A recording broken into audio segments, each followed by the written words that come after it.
Bonjour Mathieu, bonjour à tous. Parlons de la nouvelle préoccupation majeure des Français, l'explosion des coûts pour chauffer la maison, l'appartement, qui ne fait que renforcer un intérêt, l'intérêt pour la rénovation énergétique. Mais oui Mathieu, c'est une conséquence positive de la flambée des coûts de l'énergie. Les Français n'ont jamais semblé aussi motivés pour rénover leur logement. Hiro, spécialisé dans la rénovation énergétique, en prend la mesure en analysant les recherches Google sur ces 15 dernières années. Premier constat, les recherches prix du chauffage. Bon, là, il y a clairement une saisonnalité, mais cette année, c'est juste dingue. Ces recherches, elles ont progressé de près de 500% entre le mois de juin et cet automne. Dans le détail, ce sont les prix du fuel qui suscitent le plus d'intérêt devant le gaz et l'électricité. Mais bon, une fois qu'on a constaté le problème, le plus intéressant vient de la solution.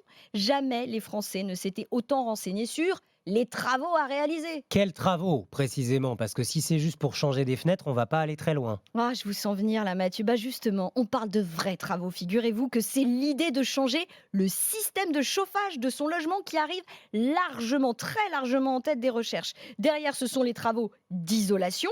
Et donc, contrairement aux idées reçues, que dis-je les vôtres, Mathieu, les recherches sur les changements de fenêtres, elles sont ultra minoritaires. Comme quoi, les Français sont de mieux en mieux informés, ils doivent écouter RMC. Et le contexte du moment renforce cette fibre écolo. L'idée de devenir autonome en énergie progresse de manière exponentielle depuis 2 ans dans les recherches Google, avec un engouement sur les panneaux solaires. On a eu plus de 100 000 recherches sur le sujet sur le seul mois de novembre. Les notions d'autoconsommation et maison passive sont également de plus en plus recherchées. Bon, c'est très bien là, toutes vos statistiques, mais ça n'est que des recherches, prise de renseignements. Ensuite, faut passer à l'acte, Et bah, Marie. c'est encore une autre bonne nouvelle que je vous apporte et que nous apporte surtout Hiro avec ses datas. Jamais les Français n'avaient aussi fait autant de recherches sur les aides à la rénovation de leur logement. Les requêtes en la matière, elles ont progressé de 650% ces 5 dernières années. Alors c'est évidemment ma prime rénov qui suscite le plus d'intérêt.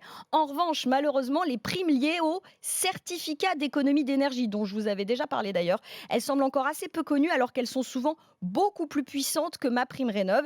Et puis bon, on va pas se mentir, c'est pas parce qu'on se renseigne sur les aides qu'on s'en saisit vraiment. Surtout qu'à la fin, on connaît le problème de ces coups de pouce. Les ménages ont tout de même souvent des restes à charge bien trop élevés pour passer à l'acte. Mais là, vous avez une bonne nouvelle. Sur ces restes à charge, il y a une nouvelle aide qui Et oui, vient j'ai d'être lancée. que des bonnes nouvelles aujourd'hui, Mathieu. En l'occurrence, c'est une aide pour justement financer ce reste à charge. Vous trouvez ça compliqué? Bon, c'est vrai qu'avec le millefeuille d'aides déjà illisible, en ajouter une, c'est pas forcément judicieux. Mais bon, si ça peut permettre à certains de passer à l'acte des travaux, donc il s'agit d'un PTZ, un prêt à taux zéro, dédié à ceux pour qui le reste à charge serait trop lourd.